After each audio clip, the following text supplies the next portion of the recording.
So, Justice. Yes.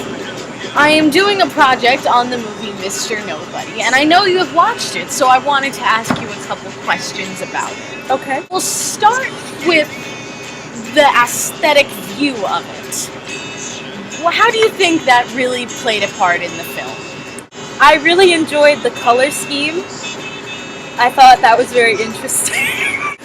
I thought the color scheme was very interesting, and I liked how with every life there was a different mood to it almost, and every possible outcome that his life had a different aesthetic to it, in the sense that the houses were different and his children were different and all of the characters were different. So I think that really progressed the story and made it so interesting. Good, thank you. Now, can you give me a brief synopsis of what you thought the story was about?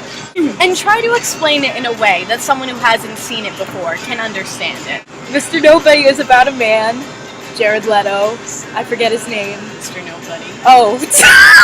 Mr. Nobody is about a man named Mr. Nobody who is living in the future, and he is the last mortal man on Earth.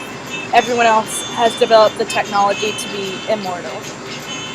And a man who's pretty young, I'd say late 20s, early 30s maybe, comes to interview Mr. Nobody, who is very old at this point, I believe over 100, and he is laying in bed, and the immortal guy asks him about his life, and Mr. Nobody starts telling him about it.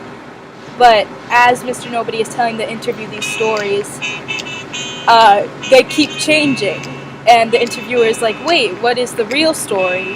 And Mr. Nobody is like, I don't know! The movie is about the butterfly effect and how every choice you make leads up to a certain outcome.